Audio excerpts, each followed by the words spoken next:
Hi there, welcome back to my channel. My name is Shelby and today I'm going to be doing my weekly reading wrap-up from February 25th to today, the 3rd of March. I actually read a total of 8 books this week. I'm really pleased with myself, how many I got completed. Some of them were ARCs, some of them were from the library, and some of them I have physically. I will link them all down below and I'd love to hear what you guys have been reading and if you've read any of these books. So let's get right into it. So the first book that I read is The Perfect Mother by Amy Molloy, and I recently picked this up at Half Price Books and I've heard some good things about it, and it is blurbed by Megan Miranda, who I really like.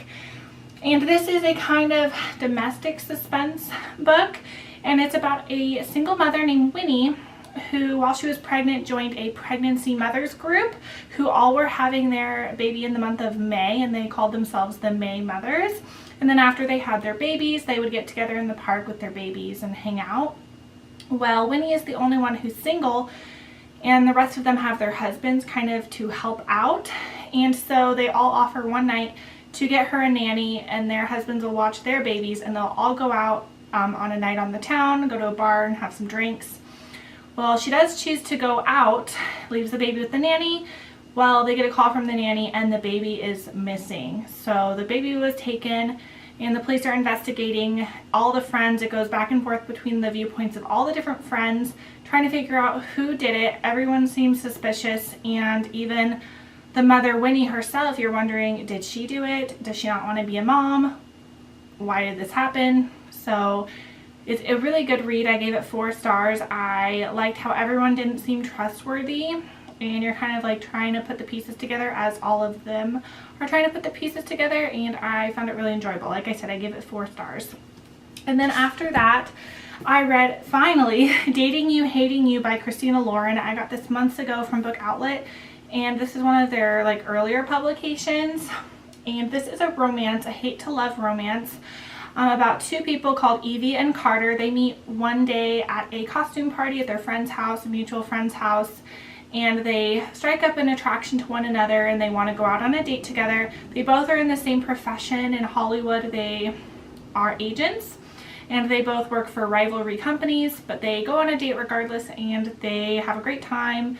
They really like each other, their chemistry is there. But then only a couple days later, their companies merge and they are fighting for the same position at their jobs. So their relationship turns from romantic to a rivalry. And this was a really good read. I enjoyed it a lot. I thought it would be a little steamier because I've heard Christina Lauren's earlier books, they're a little steamier, but it was a little tame, which was fine. It was a really good romance. I gave it 4 stars and I'm glad I finally got around to it. The next book that I read is Love Again by L.P. Dover. I've never read anything by this author before, but I know she has several other books out. And this was an ARC. I think it comes out, was either in February or sometime in March. And this follows 2 characters named Aubrey and Cole. They used to be fiancés back in the day. They were engaged, but they had broken up. Aubrey went to Hollywood to become a movie director, and Cole stayed back in their hometown of Oklahoma and was a firefighter. But they've never forgotten about each other. And Aubrey has a brief health scare, so she thinks she's about to die, learns she isn't, and it prompts her to live her life, travel, complete a bucket list, and she decides to go back home and face her biggest fear is seeing Cole again, the one who got away. And so she goes back to her hometown, and it's about their romance, their second chance romance, and if they can overcome the obstacles that they faced, you know, the first time they were together. And this was cute. I was not a huge fan of kind of the bucket list part because it wasn't really fleshed out. She kind of just says she went places, and it didn't really describe her career that much. How she became a director, just said that she followed her dreams and became the world's most famous movie director within like 10 years, and it just seemed a little improbable. But I did like her love interest Cole. I thought they were cute together. I gave this one about 2.5, 3 stars. 3 is kind of stretching it. And then after that, I read The Wife by Alifair Burke. This is, I think, his second book, or her second book.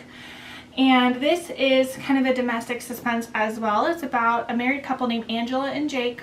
Angela married Jack. Angela married Jack when her child was only like 6 years old, and now he's like 13. and Jack is his stepfather. And they've had a great marriage, appearing so from the outside. Everyone thinks they're an amazing couple. Jack is really successful. He's an author, he's a professor, he's now going to be working in politics. But all of a sudden, he is accused of rape and sexual assault from a couple of women. And it goes back and forth between the perspectives of his wife Angela and a detective trying to figure out what happened and how Angela handles this whole thing. And it kind of reveals some cracks in their marriage, and she's very worried because some bad things happened to her in her past, and she's worried that now they're in the spotlight, her secrets will all be revealed. And I found this story to be really engaging, really good. I enjoyed the characters. I liked the main character a lot, and I did enjoy the detective as well, and I gave this one 4 stars. And then after that, I read Criminal, which is the 6th book in the Will Trent series by Karen Slaughter, and I think this could be my favorite in the series so far. It is so good.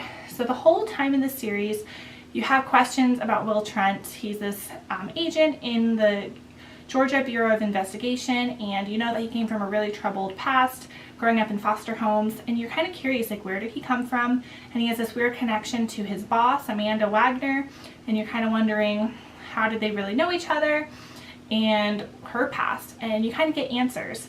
So a woman goes missing, a college student, and it seems to be maybe a kidnapping, so that's why the GBI gets involved. But Amanda doesn't want Will working on the case, and that's because how she's being taken is kind of consistent with how his dad was harming women, and it just so happens his dad was released from prison 6 weeks earlier, and Will is just finding out. And so they're wondering if it has anything to do with his dad. And it goes back and forth between present day and 1974 and 1975, where Amanda and Evelyn started being cops in the Atlanta Police Department.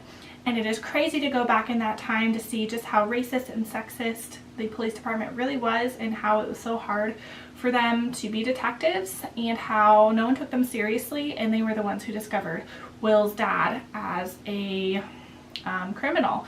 So I thought this one was so good. I gave it 5 stars, and you get to see a little bit more of the romance between Sarah Linton and Will Trent, and I just cannot get enough. I cannot wait to read the next books, and the 9th book comes out later this year, I think at the end of the summer. And then after that, I read We Own Tonight by Corinne Michaels.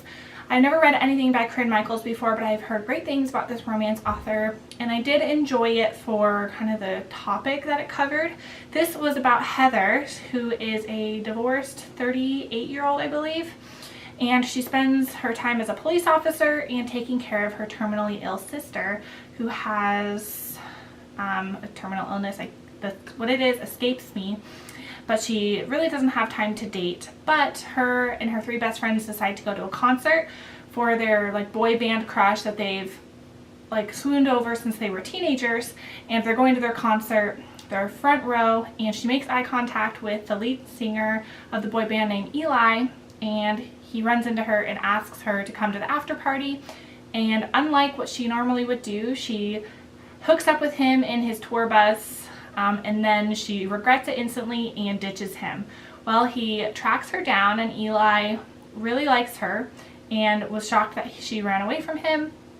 And it is their romance, and it is her navigating a life of taking care of her sister while also trying to date a celebrity. And he has his own secrets and his own past that hurt him. And this was a really cute story. I'd be willing to definitely read more by Corinne Michaels, and I gave this one 3.5 stars.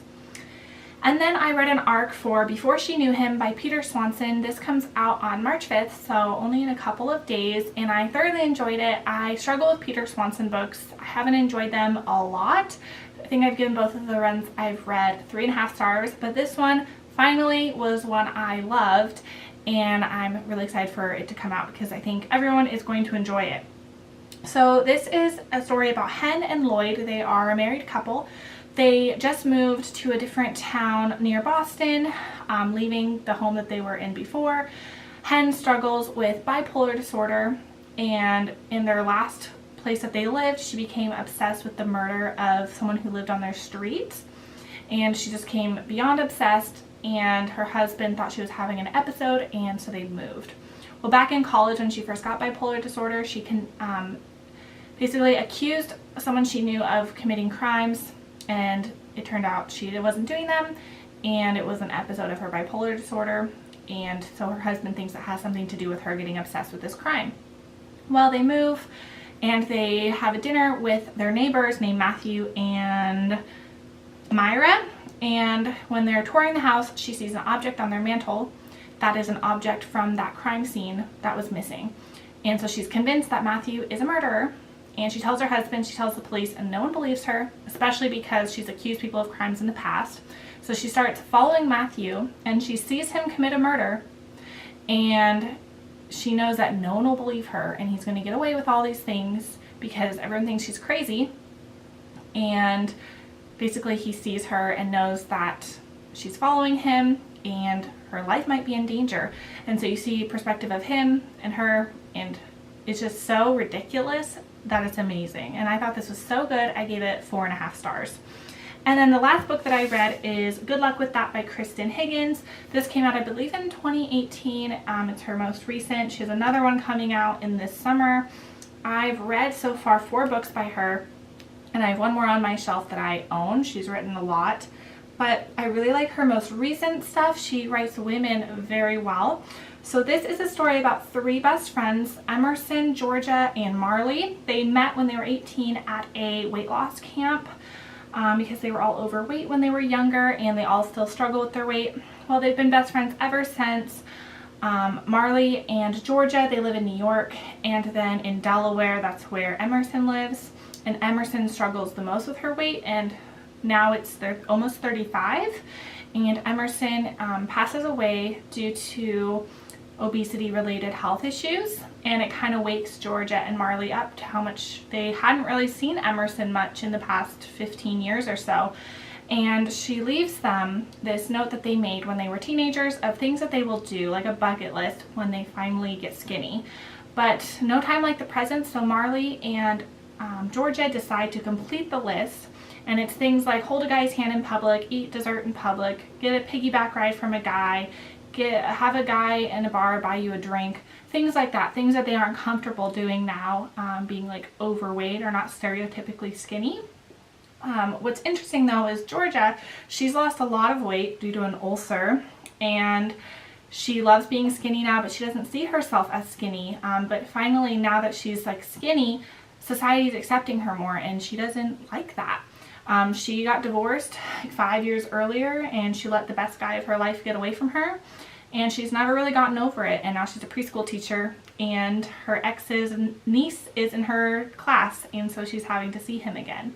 And Marley, her friend Marley, she never has had a boyfriend. She's been sleeping with her brother's coworker secretively, and he's never want to admit that it's his girlfriend. Everyone but her knows that he's not interested, and he's embarrassed to be with her because she's not stereotypically like skinny or beautiful.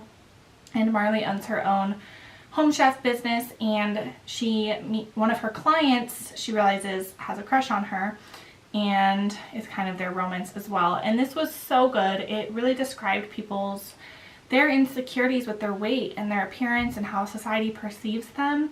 And I just thought this was so good. It also has diary entries from Emerson following her getting more and more unhealthy physically and mentally, and how she dealt with her obesity. And I think this is a really important read for people who have insecurities in general, not even just weight, but it kind of does discuss a lot of topics about weight, and I thought it was really good, and it had me laughing and smiling but also crying as well. So this one's really good. I gave it 4.5 stars. So those are all the books that I read this week, and I will see you guys on my next one. Bye.